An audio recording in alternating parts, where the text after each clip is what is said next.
салому дуруди бепоён ба кулли мухлисони барномаи дар шабакаҳои иҷтимоӣ. Фирдавси Хурсанд топ хабарҳои варзиширо мегӯяд.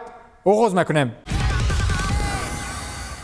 дастаи ливерпул ғайри он ки дар мусобиқаи ҷоми Англия дастаи Норвичро бо ҳисоби 2-1 шикаст дод, ҳамчунин аз дастоварди навбатиаш истиқбол гирифт. Юрген Клоп ва сурхпӯшҳои ӯ дар соли 2022 пеши ҳеҷ дастаи оҷиз намонданд ва аз 14 бозие ки баргузор намуданд дар ягон тоа шикаст нахӯрданд. соли 2022 барои баъзе дастаҳо хуб оғоз шуд, вале барои аксарияти дигар дастаҳову ситораҳои футбол хеле бад. ба хубаш дохил шуда метавонад ҳамин марҳилаи шикаст нахӯрданҳои дастаи Мерсисайдӣ ва дар баъдаш таназзул ва марҳилаи беголҳои ситораи асосии футбол Криштиану Роналду ки дар бозиҳои охир гол задан наметавонад. Ливерпул аз 14 бозие ки баргузор кард, мушкилтаринҳош муқобили Челси ки 2 маротиба мусовӣ, Интер 2-0 ғалаба, бо Арсенал 1-1 ғалаба ва Лестерро дар хонаи худаш 2-0 шикаст додааст. ман ҳамеша ба бозингарони Ливерпул не, балки ба Юрген Клоп эътимод дорам ки ӯ нобиға аст.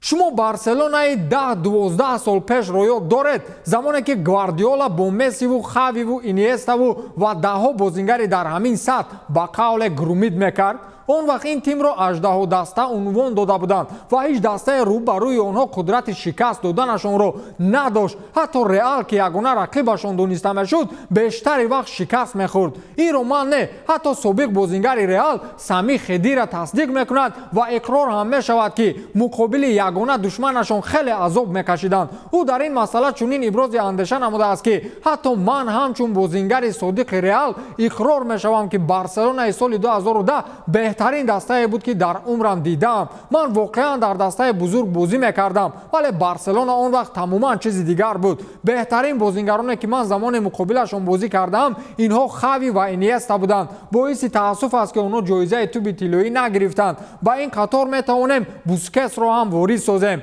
онҳо ҳеҷ вақт тӯбро аз даст намедоданд, гуфтааст Сами Хедира. чизи дигар ин ки бозингарони Реал аз ҷумла Хедира ҳамон вақт ҷуръат намекарданд ки Барселонаро беҳтарин даста бигӯянд. ҳамон вақтҳо Месси дар як мавсим 92 гол зада буд ки ба истилоҳ сари Роналду ва Ибрагимовичро вайрон карда буд. вақте ки сиёсат ба тиҷорати шахсии шумо зарар мерасонад, дастаи Челсиро миллиардери рус ба фурӯш гузошт. Роман Абрамович бо изҳороте нисбати фурӯши Челси баромад кард. ман мехостам дар мавриди овозаҳо дар васоити ахбори умма оиди молики Челси буданам изҳорот диҳам. чӣ тавре пештарам гуфтам, ман ҳамеша қарорҳоро вобаста ба манфиатҳои бошгоҳӣ қабул мекардам. аз ин рӯ дар ҳолати ба миёномада қароре баровардам ки бошгоҳро фурӯшам, чаро ки зарур донистам ки ин қарор ба манфиати бошгоҳ, мухлисон, кормандон ва ҳамчунон сармоягузорону шарикони бошгоҳ мутобиқ аст. фурӯши бошгоҳ дар ҳолати тезкорона амалӣ нашуда дар мувофиқа ба тартиби ҷойдошта роҳандозӣ карда мешавад. ман дар мавриди баргардонидани қарзҳо пурсон намешавам. барои ман ин кор ягон вақт ба савдо ё пулҳо вобастагӣ надошт, балки бо шавқи зиёде нисбати бозӣ ба бошгоҳ ҳамбастагӣ дошт. бештар аз ин ман ба тими худ супориш додам ки фонди хайриявие созмон диҳанд ки ба он кулли даромади соф аз фурӯши бошгоҳӣ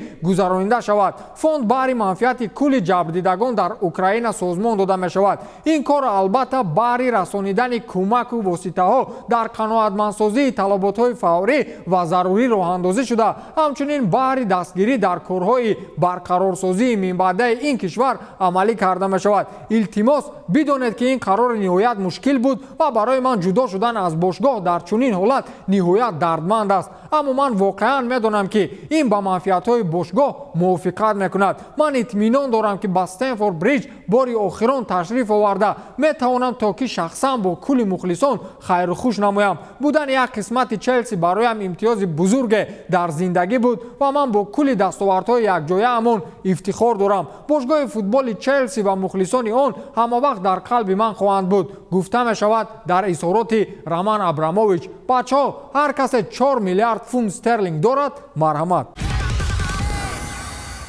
дар мавсими оянда ба ҷои Роналду мо ба ҳамлавари ҷавонтар ниёз дорем. ин суханони сармураббии дастаи Манчестер Юнайтед Ралф Рангник аст. рангнинг бар он назар аст ки Роналду дар мавсими оянда наметавонад дар ҳайати МЮ ҳамчун пешвои ҳамлаварон боқӣ бимонад. Рангнинг ба қудрати тавоноии форварди португалӣ боварӣ надорад ва ба хулосаи ӯ мавқеъгирии Роналду дар сархати ҳамлаварони беҳтарин дар мавсими оянда душвортар хоҳад гашт. коршиноси немис тобистони имсол аз вазифаи сармураббигии даста барканор карда мешавад ва дар даста ҳамчун мушовир фаъолият хоҳад кард. аз ин хотир пешниҳод намудааст ки бояд ягон ҳамлавари ҷавонтарро ба даста ҷалб намоянд. дар мавсими имсола дар доираи рақобатҳои премер-лигаи Англия Криштиану дар 23 дидор вориди майдон шуда ба дарвозаи ҳарифон 9 тӯб ворид намудааст. ман як чиро намефаҳмам. дар дунё агар 1000 дастаи машҳур бошад, ҷамъуҷамъ ҳамлаварони он ба 3000 нафар мерасанд. аз ҳамин 3000 ҳамлавар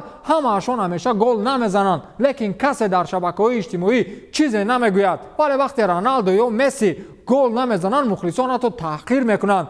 бародаро, Роналдуро, мошину Мессиро аз сайёраи дигар мегӯянд ку дурӯғ аст. онҳо ҳам одаманд ва гол зада наметавонанд. ҳамин қадар мушкилӣ аст. баъди ба фурӯш гузоштани дастаи Челси аз ҷониби Роман Абрамович, пулдорҳо мисли гург ба он ҳамла мекунанд. пеш аз ин хабарро хондан мақоли халқиро мегӯям ва худатон пай мебаред ки чӣ гап аст.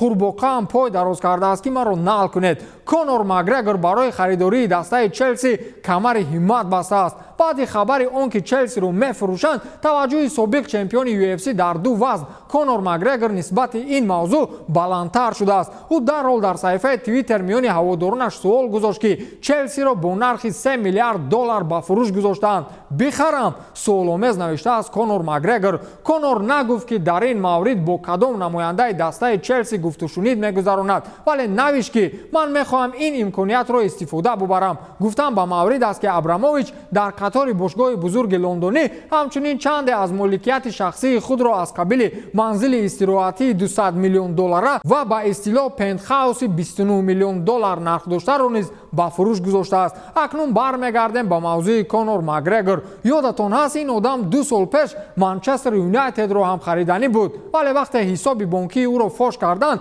буҷаи размгар ҳатто ба маоши яксолаи бозингарон камӣ мекард. боварӣ дорам ки зураш ба манзили истироҳативу пентхауси Абрамович намерасад.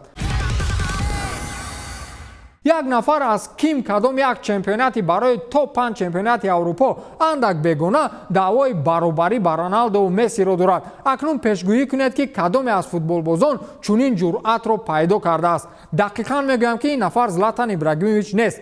гап сари футболбози дастаи Адана Демирспори чемпионати Туркия Марио Балотелли меравад ки бо вуҷуди аз даст додани шонсҳои хеле зиёд дар карьерааш ҳамоно худро футболбози сатҳи Роналдо ва Месси мешуморад. ӯ дирӯз дар мавриди ин мавзӯъ гуфтааст ки ман шонсҳои хеле зиёдеро дар ҳаёт аз даст додам, вале ман ба таври 100% мутмаинам ки аз рӯи сифати бозӣ дар қатори Роналдо ва Месси қарор дорам. феълан гуфта наметавонам ки ман баробари Роналдо ҳастам, чун ӯ 5 тӯби тиллоӣ дорад. ҳеҷ кас ҳоли ҳозир наметавонад худро бо ҳар дуи онҳо муқоиса кунад, вале вақте гап сари сифати бозикунӣ меравад, ман ба ҳеҷ ваҷ ба Роналдо ва Месси ҳасад намебарам, гуфтааст Марио Балотелли. мегӯм ин Супер Марио ягон хоб дида бошад, чунки ӯ фақат дар хоб ба онҳо баробар шуда метавонад. ба ҳамин тамом, то дидор, хайр.